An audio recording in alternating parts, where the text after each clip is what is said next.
नमस्कार। आज की ग्राउंड रिपोर्टिंग में मैं आपको लेकर आया हूं एमपी के इंदौर सिटी, जो कि क्लीनेस्ट सिटी के नाम से जाना जाता है। यहां पर लोकसभा चुनाव के लिए जो यूथ हैं यहाँ के, उनकी क्या रिव्यू है, यहाँ की विकास को लेकर सारी बातें हम जानेंगे। जैसे आप देख पा रहे हैं यहाँ पर काफ़ी लोग बैठे हुए हैं और जानते हैं आइए इनसे।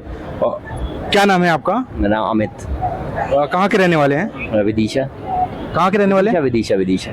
ओके। आगामी मतलब लोकसभा चुनाव के स्टार्टअप हो चुके हैं, क्या लगता है इस बार किसकी सरकार बनेगी? जो आप बोल रहे हैं उसकी बनेगी। मैं कैसे बोल सकता हूँ? मैं तो जनता नहीं हूँ, मैं तो पत्रकार हूँ, तो मैं कैसे डिसाइड कर सकता हूँ? आप लोग के बीच में इसीलिए आया हूँ ना कि आप लोग सही बताओगे कौन आने वाला है इस बार। जिस तरीके से मीडिया का रुझान है उस तरीके से बीजेपी दिख रही है। शंकर लालवानी जी आ रहे हैं यहाँ पर, हाँ, कम बैक कर रहे हैं या कम बैक कर रहे हैं। उनके अगेंस्ट में कोई आने वाला है कि नहीं? मुश्किल है। मुश्किल है पर नामुमकिन नहीं है। अब वो तो मुश्किल ही है। आइए और भी लोग से जानते हैं। क्या नाम है आपका? शिवांगी रघुवंशी। क्या लगता है इस बार कौन आ रहा है इंदौर में? बीजेपी आएगी।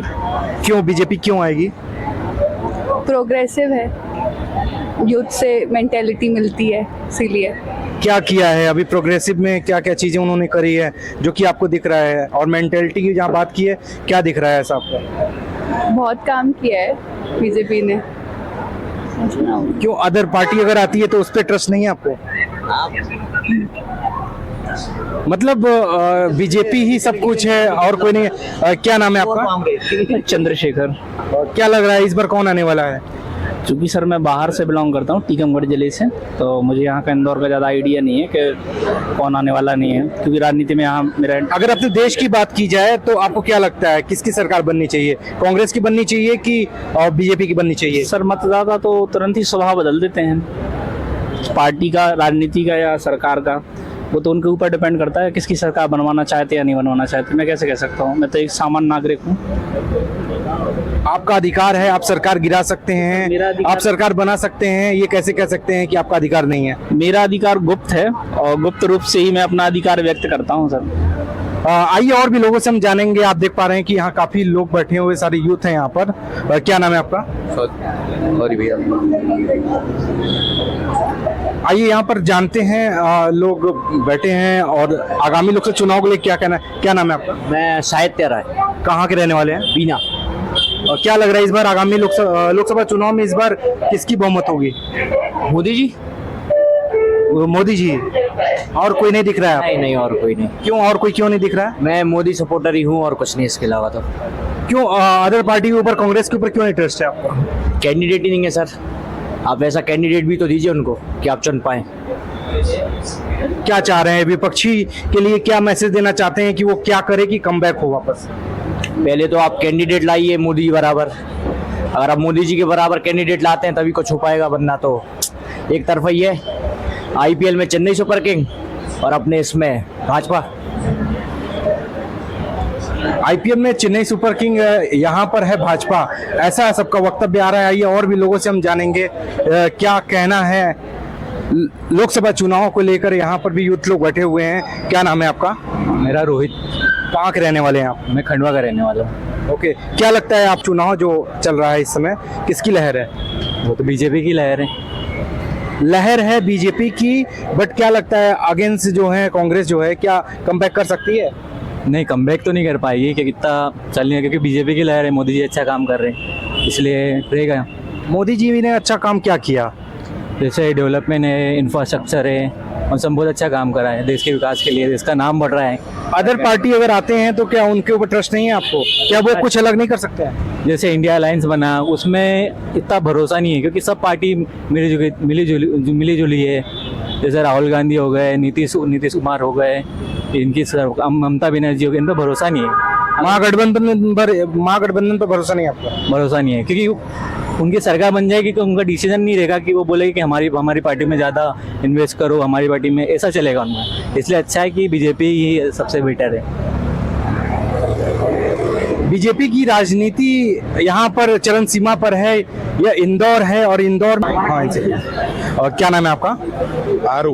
कहाँ के रहने वाले हैं आप? इंदौर। और क्या लगता है जो चुनाव की जो तैयारियां हैं, 13 तारीख को वोटिंग होने वाले हैं, क्या लग रहा है इस बार कौन आ रहा है? मनीष भैया जीतेंगे। मनीष भैया मनीष भैया कौन है, विपक्षी हैं? विपक्षी नहीं है ये, अभी क्या है तैयारी कर रहे हैं चुनाव की, तो 5 साल में होगा तो कुछ टिकट विकेट लेंगे। मुझे तो लगा, क्या लगता है इस बार जो चुनाव की तैयारियां हो रही हैं, क्या लग रहा है आपको इस बार कितनी सीट आने वाली है? देखना मेरे बाल सही है ना। देखिए यहाँ पर अपनी पर्सनालिटी को लेके सभी लोग परेशान हैं। किसकी सरकार आएगी किसकी नहीं आएगी कोई मतलब नहीं है। फिलहाल यहाँ सारे यूथ है, सबका अलग अलग सोच है। आइए जानते हैं, क्या नाम है आपका? सरईस पटेल। क्या लग रहा है इस बार आगामी लोकसभा चुनाव जो हो रहे हैं, अभी चुनाव जो चल रहा है लोकसभा चुनाव का, किसकी जीत होने वाली है? सर जीत तो बीजेपी की होने वाली, पर 400 क्रॉस नहीं कर पाएगी सर। क्यों नहीं कर पाएगी? इतना शोर है, इतना पावर के साथ जो है बीजेपी बोल रही है कि अब की बार 400 पार, कैसे कह सकते हैं आप? पाकिस्तान से चुनाव से थोड़ी ना जीत के आएगी सर। राजस्थान में 25 में से 25 हैं, मध्य प्रदेश में 29 में से 28 हैं, यूपी की लगभग सीटें उनके पास हैं, दिल्ली की पूरी सीटें उनके पास हैं, हरियाणा में एक छोड़ के सभी सीटें उनके पास हैं। अब क्या ईरान और अफगानिस्तान से सीटें लाएगी सर? जितनी हैं 90% या 100% सीटें उनके पास हैं, तब भी 400 नहीं है। अब कहाँ से लाएगी सीटें? अच्छा, कांग्रेस अगर कमबैक करती है तो क्या लगता है आपको, कितनी सीटें लाएगी? कांग्रेस कमबैक कर रही है, साउथ में कांग्रेस आगे है, राजस्थान में कुछ सीटें जीतेगी, मध्य प्रदेश में भी 10 से 12 सीटें कांग्रेस की आ रही हैं, छत्तीसगढ़ में भी राजनांदगांव सीट है, ऐसे जयपुर ग्रामीण सीट है, वहाँ राजस्थान में बहुत अच्छा कमबैक है। पर ये है कि सरकार में आने में थोड़ा कठिन है, पर इंडिया है तो उसके साथ और भी पार्टियां हैं, समाजवादी पार्टी है, यूपी में क्षेत्रीय पार्टियों का भी तो असर है अपने अपने क्षेत्र में। मतलब आपको लगता है कि कमबैक तो नहीं कर पाएगी, बड़ा मुश्किल है और कांटे की टक्कर है? हाँ सर, नहीं सर, कांटे की टक्कर नहीं, अपन 45 अराउंड 55 के बीच में देखें तो ऐसा हो सकता है, इतने के समथिंग 55 बीजेपी, 45% के समथिंग कांग्रेस। तो इस बार जो छवि बन रही है, इनकी भारत न्याय यात्रा लगातार ये कर रहे हैं, उसका कितना उनको लाभ मिलने वाला है कांग्रेस को, क्या कह रहे हैं इसके बारे में? देखिए, लाभ निश्चित जो भी धरातल पर आता है उसको लाभ मिलता है। कांग्रेस भी बंदा मजबूत है, कांग्रेस में लीडरशिप है, ऐसा नहीं है वो पप्पू नहीं है, वो जमी पे आया है, मेहनत कर रहा है, फायदा मिलेगा, 100% फायदा मिलेगा। कैसे पता आपको कि वो पप्पू नहीं है, क्या खासियत दिख रही है आपको? व्हाट्सएप मीडिया से कोई पप्पू नहीं बन जाता, एजुकेशनल क्वालिफिकेशन है, जमीन पे आके मेहनत कर रहा है, क्या कमी है? आपको क्या लग रहा है, कैसे लग रहा है वो पप्पू? भारत न्याय यात्रा में लगातार वो शामिल हो रहे हैं, हाँ। इसलिए लोग जुड़ रहे हैं उनसे आके, लोग जुड़ रहे हैं। यात्रा में जुड़े, भारत जोड़ो यात्रा में भी लोग उनसे जुड़े आके।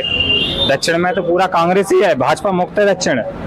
क्यों, ऐसा क्यों है? दक्षिण वहाँ पे ईवीएम, जैसे कहते हैं कि ईवीएम लगातार ईवीएम में गड़बड़ी होती है और लगातार ईवीएम में गड़बड़ी करके बीजेपी अपना शासन कर रही है, तो क्या वहाँ पर भी ईवीएम में गड़बड़ी कर सकती है? नहीं, ऐसा कुछ नहीं है। दक्षिण में, साउथ में क्या है कि धार्मिक मुद्दे ज्यादा मैटर नहीं करते, वहाँ के लोग एजुकेटेड हैं इसलिए, और ये जो हिंदी जो मतलब केंद्र के जो योजनाएं आती हैं वो हिंदी नाम पे आते हैं, और हिंदी नाम वहाँ असर नहीं करते साउथ में। क्यों, हिंदी को मतलब आपका कहना है तवज्जो नहीं दे रहे हिंदी को वहाँ पर? नहीं, ऐसा नहीं है, हिंदी नाम का मतलब उनको पता ही नहीं है, तो जब नाम का पता नहीं रहेगा तो वो ज्यादा ज्यादा काम नहीं करती योजनाएं वहाँ साउथ में। अच्छा, देखिए यहाँ पर सबके अलग वक्तव्य, यहाँ ये युवा हैं, ये इंदौर के युवा हैं। आइए और भी लोग से जानते हैं, यहाँ पर लोग बैठे हुए हैं। क्या नाम है आपका? उत्कर्ष रहने वाले, क्या नाम है आपका? शेडोल, उत्कर्ष मिश्रा नाम है, मैं शेडोल का रहने वाला हूँ। तो क्या लग रहा है इस बार, उत्कर्ष जी, इस बार के जो लोकसभा चुनाव चल रहे हैं, क्या लगता है कि किसकी कमबैक होने वाला है, कौन आने वाला है? आएगा तो मोदी ही। क्यों, मोदी जी क्यों आएंगे? बिल्कुल आएंगे। क्या किया है उन्होंने, क्यों आएंगे? बहुत कुछ किया है उन्होंने। क्या किया, ने क्या किया है? कांग्रेस की सरकार ने क्या किया है अभी तक? कांग्रेस की सरकार ने तो बहुत कुछ किया, लोग कह रहे हैं मोदी जी ने सिर्फ रोडें बनवाई हैं, यही सब किया। बताइए, मोदी जी कुछ जो उन्होंने अच्छा किया है वो सब 4-5 चीजें गिनवाई है आप? मेन तो हमारी राम मंदिर आ गई, सबसे मेन वो आ गया, रोड बन रही है, डेवलपमेंट हो रहा है, सब कुछ हो रहा है मोदी जी के सरकार में। कांग्रेस आ जाएगी तो कुछ भी नहीं होगा। कांग्रेस आ जाएगी तो और भी अच्छा रोड बन जाएगा, और भी चौड़ीकरण हो जाएगा, जहाँ कमियां है वो भी पूरी हो जाएंगी, ऐसा नहीं लग रहा है आपको? बिल्कुल नहीं होगा। क्यों नहीं होगा, क्या क्यों ट्रस्ट नहीं है आपको कांग्रेस सरकार में? मेन नेता नहीं है। राहुल गांधी जी कोई स्पीच देते तो आता नहीं है, तो वो क्या ही कर पाएंगे स्पीच देने के लिए? तो राहुल गांधी भाई महागठबंधन बनाए हुए हैं, राहुल गांधी की जगह तो अखिलेश यादव भी तो स्पीच दे सकते हैं। नहीं, हम तो मोदी पूरे समर्थक हैं, राम भक्त हैं, मोदी समर्थक, भाजपा, ओनली भाजपा। मतलब लोग कहते हैं कि जो है बीजेपी जो है राजनीति धर्म की करती है, कहीं ना कहीं वो चीजें आपके बातों में आ रहा है, ऐसा क्यों? अब वो अब नहीं पता, अब हिंदू राष्ट्र बना। आप विकास के नाम पर वोट देंगे इस बार मोदी को कि धर्म के नाम पर? दोनों के, बिल्कुल, विकास के नाम पर भी और धर्म के नाम पर भी। देखिए जैसा देख पा रहे हैं यहाँ पर काफी युवा हैं, यहाँ पर भी लोग खड़े हैं। क्या नाम है आपका? अर्पित गौतम, कहाँ के रहने वाले हैं आप? शेडोल। क्या लग रहा है इस बार आगामी लोकसभा चुनाव में कौन आने वाला है यहाँ? अब देखिए कौन आता है, पर हमारा तो वही है कि मोदी जी आए, क्योंकि उनके बहुत सारे रीजंस है। कुछ 10 सालों में अगर देखा जाए तो जैसे कई सारी चीज़ें थी, जैसे आर्टिकल 370 था वो हटाए, मतलब और नेताओं ने भी कोशिश की, लेकिन सिर्फ मोदी जी के उस पर आर्टिकल 370, जैसे पुलवामा में अटैक हुआ था तो उधर पे भी सिर्फ जो मतलब काउंटर अटैक था वो सिर्फ मोदी जी के उस पर, और कितनी बार भी अटैक हुए हैं पर, और कांग्रेस भी थी उस टाइम पे, पर इतने अच्छे काउंटर अटैक नहीं देखे गए। राम मंदिर का वो हुआ और कई चीज़ें, मतलब जैसे देखा जाए तो इंदौर की बात करें तो शंकर लालवानी जी जो हैं उन्होंने क्या किया अभी तक यहाँ पर? मुझे इतना आइडिया नहीं है, मैं अभी आया हूँ मतलब। ओके, आप देख पा रहे हैं ये युवा है यहाँ के, इंदौर के, और भी यहाँ पर लोग हैं, आइए इनसे भी जानते हैं। क्या नाम है आपका? मोहम्मद आसिफ। कहाँ के रहने वाले हैं आप? मैं वैसे तो प्रॉपर मंसूर का हूँ और अभी इंदौर में पढ़ाई कर रहा हूँ। अच्छा, क्या लग रहा है आपको अपने देश में देखा जाए जिस तरीके का माहौल चल रहा है, उस माहौल को देखते हुए क्या लग रहा है किसकी सरकार आने वाली है? सरकार तो मुझे लगता है मतलब जैसे मूवी अगर मतलब न्यूज़ चैनल पर देखें तो मोदी जी का, बाकी मेरे अकॉर्डिंग तो ज़्यादा मतलब उम्मीदवार अगर ज़्यादा समझता हूँ तो राहुल गांधी। अच्छा, क्या दिख रहा है आपको राहुल गांधी में कि आप चाह रहे हैं कि सोशल मीडिया पे ना दिखाया जाए तो राहुल गांधी आ सकते हैं, ऐसा वक्तव्य जैसा आ रहा है आपके मुखाग्र बिंदु से, तो क्या लग रहा है, क्या क्वालिटी देख रहे हैं उनके अंदर की आप सोच रहे हैं कि कम बैक कर सकते? क्वालिटी ऐसा है इन द सेंस कि जैसे कि वो जो है बात करते हैं बेरोजगारी या कुछ भी जो जनता के मुद्दे हैं, बेरोजगारी से रिलेटेड हो गए, जो भी अपने मतलब जो अस्पताल का काम है या इसे इनसे रिलेटेड बात करते हैं। बाकी दूसरे मेरे को नहीं लगता कि वो इससे रिलेटेड बात करते हैं, वो धर्म के इस पे राजनीति करते हैं, और मुझे एज ए स्टूडेंट ये चीज़ पसंद नहीं। कौन? बीजेपी धर्म की राजनीति करती है, यस, इसलिए आपको लग रहा है कि ये ठीक नहीं है? ये ठीक नहीं। तो विकास, आपको क्या लगता है कि बीजेपी ने विकास नहीं किया? विकास किया है बिल्कुल। मैं नितिन गडकरी को बहुत समझता हूँ क्योंकि उन्होंने रोड के मामले में बहुत अच्छा काम किया है, और अगर वो मतलब एज ए प्राइम मिनिस्टर मतलब वो रहते हैं फेस, बिल्कुल बीजेपी को देता वो, but as a Modi many I don't like. देखिए सबका अपना अपनी सोच है, अपना वक्तव्य है, जैसा कि आप देख। क्या नाम है आपका? विवेक मोगरे, कहाँ के रहने वाले हैं? बड़वानी डिस्ट्रिक्ट से। क्या लग रहा है इस बार लोकसभा चुनाव में कौन आ रहा है इंदौर में? इंदौर का नहीं कहता ना, ओवरऑल देश का जो माहौल दिख रहा है कि इस बार इंडिया गठबंधन जो है बना हुआ है। इंडिया गठबंधन आएगा? क्यों इंडिया गठबंधन क्यों आएगा? क्यों ऐसा माहौल, क्या दिख रहा है माहौल में, क्या खराबी है? जैसे कि राहुल गांधी जी जो मुद्दों की राजनीति कर रहे हैं, उन्होंने जो 30 लाख रोजगार की बात करी है, महिलाओं को 1 लाख रुपए साल की बात करी है, किसानों के एमएसपी गारंटी की बात करी है। वहीं हमारी इधर जो बीजेपी है वो उनके जो अभी तुम बयान सुन रहे होंगे प्रधानमंत्री जी के, अमित शाह जी के, नड्डा जी के, सब धर्म पे, जाति पे उनके जो बयान आ रहे हैं, इस कारण मेरे को लग रहा है कि आजकल जो युवा है वो जागरूक हो चुका है और वो धर्म और राजनीति के ऊपर उठकर रोजगार है, शिक्षा है, स्वास्थ्य, उस पर वोट देगा। मतलब धर्म राजनीति पे वोट कर रहा है युवा आज का, ये कहना है। और आपको नहीं लग रहा है कि विकास जो हुआ है हमारे देश में उसको देख के युवा वोट करेंगे?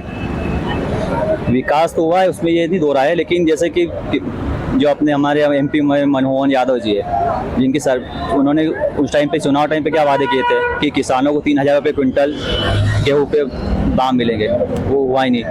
उन्होंने क्या था, लाडली बहना के लिए 3000 रुपये महीना मिलेगा, वो मिला ही नहीं। मतलब ये कि एक तरीके मध्य प्रदेश जनता ठगा गया है। इस कारण आज का युवा, मैं खुद MPPSC 2022 का मेंस दिया है, मैं रिजल्ट इंतजार कर रहा हूँ कब से, साल भर हो गया है। 21 का 22 का, मतलब हर चीज़ पेंडिंग है। तो युवा कब तक, मतलब एक तरीके से मानसिक रूप से उनका शोषण हो रहा है।